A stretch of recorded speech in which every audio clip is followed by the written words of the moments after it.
The Nile River, a lifeline snaking through the African continent, has been a witness to the ebb and flow of human history for millennia. It has witnessed the rise and fall of many great civilizations, each leaving its mark on the river's storied banks. Among these civilizations was the Kingdom of Kush, a powerful and prosperous realm located in what is now northern Sudan. The Kushites built grand cities and monuments that still stand today, testaments to their ingenuity and strength. The fertile lands along the Nile provided sustenance and wealth to the Kushites, allowing them to thrive in an otherwise harsh environment. They were skilled farmers, cultivating grains, fruits and other crops with techniques passed down through generations. The Nile also served as a vital trade route, connecting Kush to other civilizations and facilitating the exchange of goods, culture and ideas. This network of trade helped Kush to flourish economically and culturally. Gold, mined in the Nubian desert, flowed north from Kush, enriching its coffers and attracting the attention of powerful empires. This precious metal was a key factor in Kush's wealth and influence. This strategic location on the Nile, a source of both prosperity and vulnerability, would shape the destiny of the Kingdom of Kush. The river was both a lifeline and a battleground, influencing the kingdom's fortunes for centuries. To the north of Kush lay Egypt, a mighty civilization with ambitions that extended far beyond its borders. The Egyptians coveted the riches of Kush, particularly its abundant gold reserves. Around 1500 BC, the pharaohs of Egypt launched a series of campaigns southwards, seeking to conquer Kush and control its valuable resources. The Egyptians, with their superior military might, eventually succeeded in subjugating the Kushites, incorporating their land into the Egyptian empire. For centuries, Kush remained under Egyptian rule, its people subject to the pharaoh's authority. However, the seeds of Kushite identity and the desire for independence were not extinguished. By the 8th century BC, Egypt's power had waned, plagued by internal strife and political instability. The once mighty empire was now a shadow of its former self, struggling to maintain control over its territories.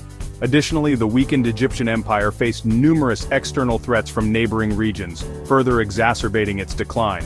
Seizing this opportunity, a Kushite king named Alara rose to prominence.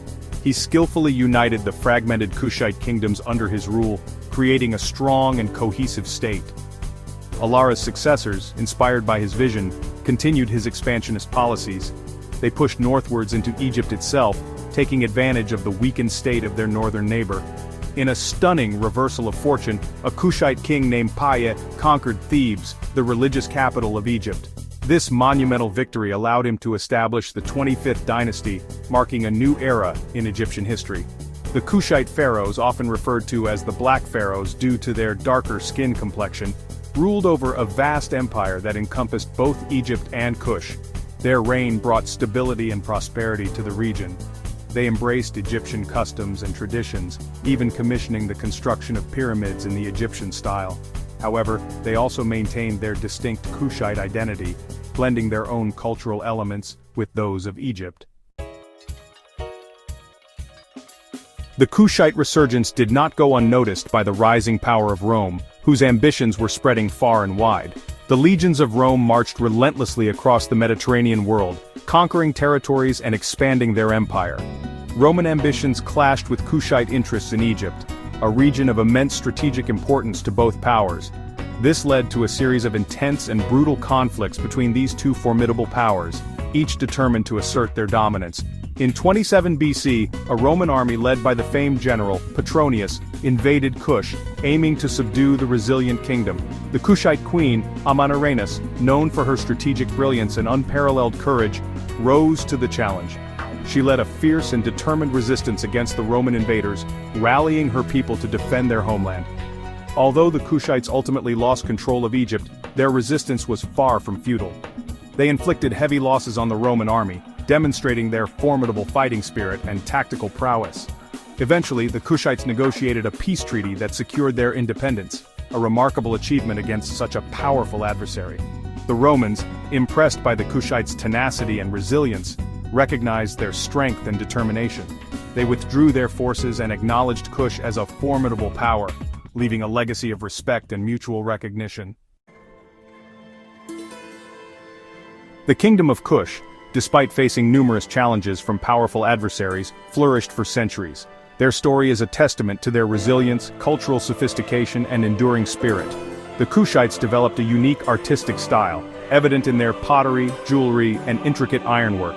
They established a thriving trading network, connecting Africa to the Mediterranean world and beyond. While the Kingdom of Kush eventually declined, its legacy lives on in its impressive archaeological sites, such as the ancient city of Meroe, with its distinctive pyramids and temples. These remnants stand as a testament to the grandeur and achievements of a civilization that once thrived along the banks of the Nile.